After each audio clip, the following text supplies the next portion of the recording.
आप लोगों को सीपी से ट्यूटोरियल में स्वागत है। अभी हम हिंदी का प्रैक्टिस सेट अभी देने जा रहे हैं जो कि 50 है।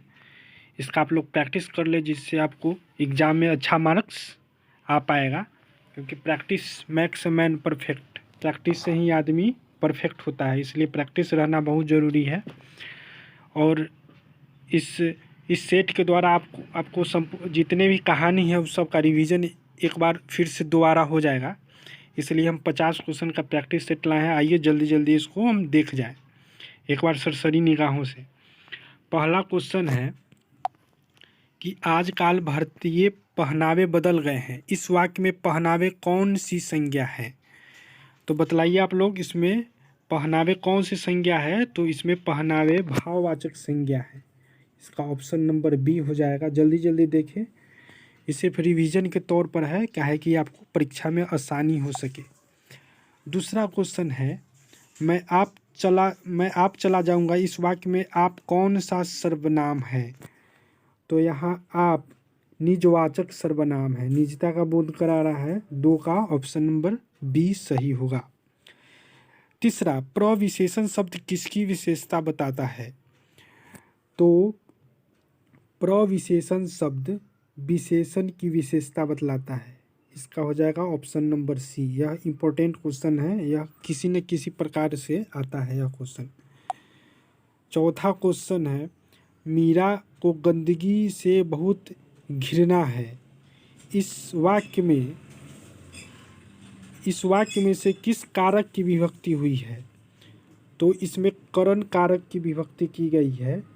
इसमें इस से जो होता है वो करण से होता है, इसलिए करण कारक इसमें दिया गया हुआ है। इसका ऑप्शन नंबर ए सही होगा। भूतकाल कितने प्रकार के होते हैं? तो भूतकाल 4 प्रकार के होते हैं। ऑप्शन नंबर ए इसका सही है।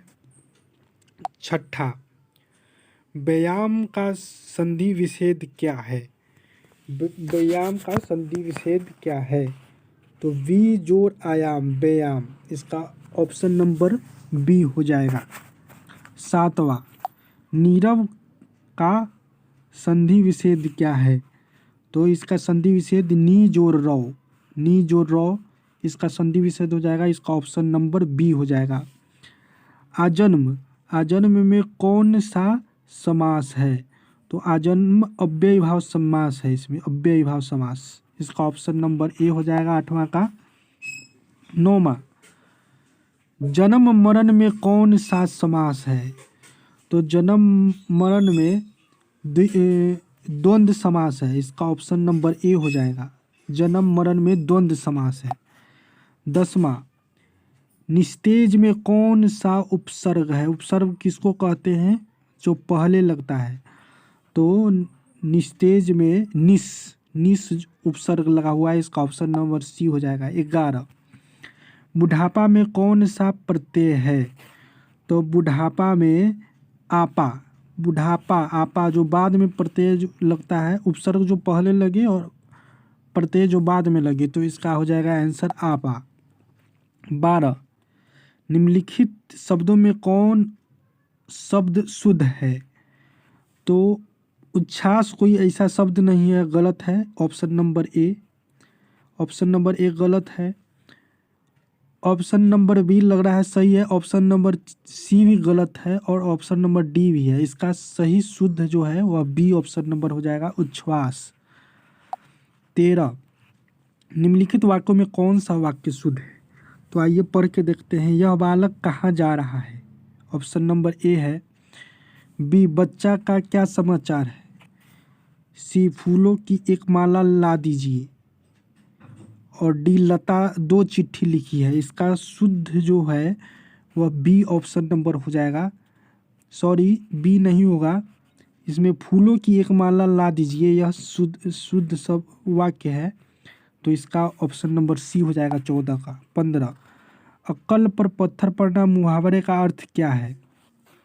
तो अक्ल का पत्थर पड़ना या बुद्धि भ्रष्ट होना, इसका मुहावरे का यह अर्थ होता है बुद्धि भ्रष्ट हो जाना। इसका 15 का ऑप्शन नंबर डी होगा।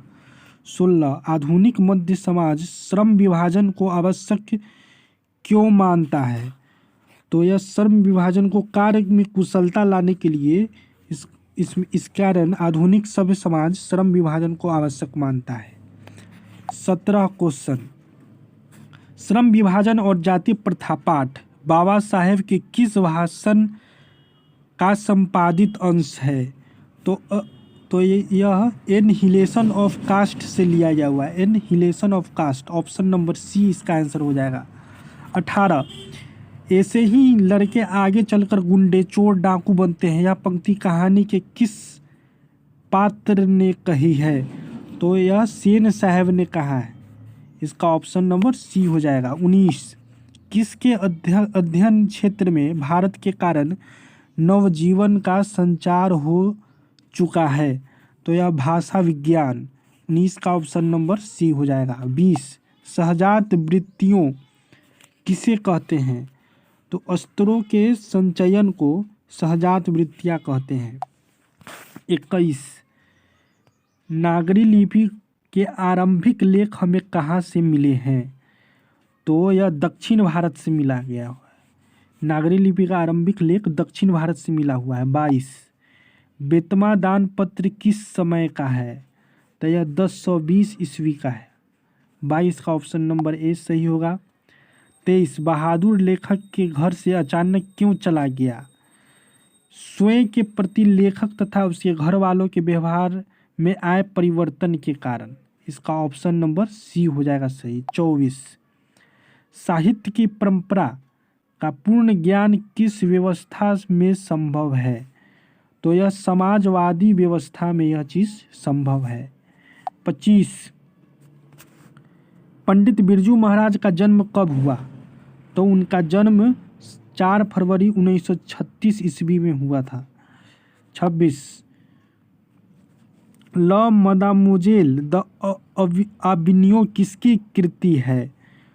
तो यह विंसेंट वैन गो का कृति है। ऑप्शन नंबर डी हो जाएगा। 27, ला शत्रुज का धार्मिक उपयोग कब से कब तक होता रहा? तो यह 11वीं सदी से फ्रेंच क्रांति तक। ऑप्शन नंबर ए इसका सही हो जाएगा। 28,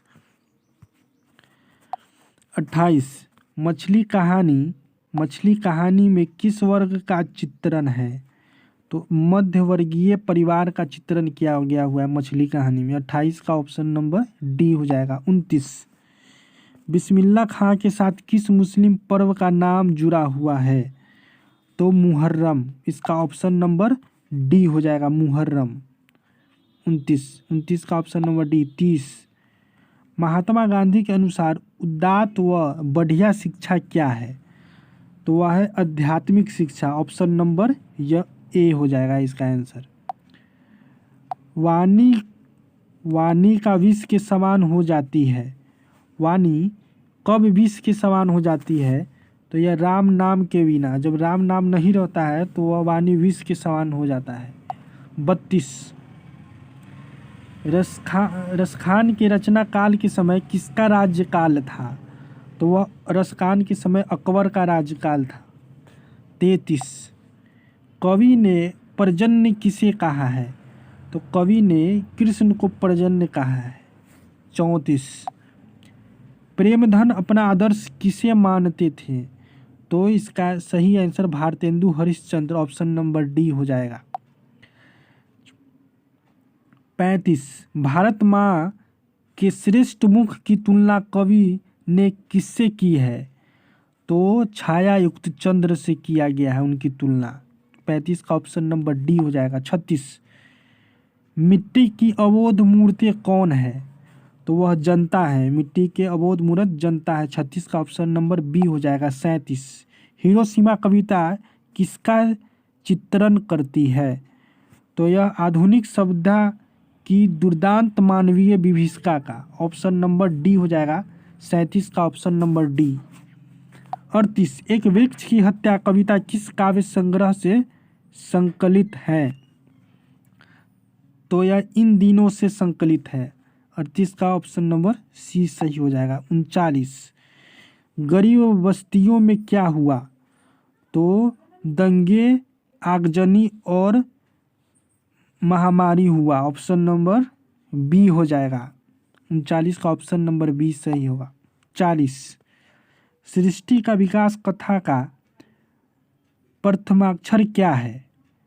तो सफलता की पहली मुस्कान। 40 का ए ऑप्शन नंबर सही हो जाएगा। 41 लौट कर आऊँगा फिर कविता किस कवि द्वारा भाषांतरित की गई है? तो यह जीवनानंद दास के द्वारा यह कविता भाषांतरित की गई है। 42 मेरे बिना तुम प्रभु किस भाषा से अनुवादित है? तो यह फ्रांसीसी से अनुवादित है। 42 का ऑप्शन नंबर डी सही है। 43 दही वाला मंगम्मा कहानी किस लेखक द्वारा रचित है? तो यह श्रीनिवास द्वारा। 43 का ऑप्शन नंबर ए सही होगा। 44 मंगम्मा की बहू का क्या नाम है? मंगम्मा की बहू का नाम नजम्मा है। ऑप्शन नंबर ए हो जाएगा। 44 का ऑप्शन नंबर ए। 45 ढहते विश्वास कहानी किस लेखक द्वारा अनुदित है? तो यह राजेंद्र प्रसाद मिश्र द्वारा अनुदित है। 45 का ऑप्शन नंबर ए सही हो जाएगा। 46 माँ कहानी किस लेखक द्वारा रचित है? तो यह ईश्वर पेटलीकर द्वारा रचित है माँ कहानी। 46 का ऑप्शन नंबर सी सही है। 47 मंगू की माँ की कितनी संतानें थी? तो 47 का 4 ऑप्शन नंबर सी सही हो जाएगा। और 48 नगर कहानी किस भाषा से अनुदित है? तो यह तमिल से अनुदित किया गया हुआ है नगर कहानी। बच्चों हम 48 क्वेश्चन का एक प्रैक्टिस सेट लाए थे। आशा करते हैं कि आप लोग पूरा देख लिए होंगे, जिससे आपको प्रैक्टिस कुछ तो ज़रूर बढ़ा होगा। और इसी प्रकार का वीडियो हम हर हमेशा लाते रहेंगे। धन्यवाद।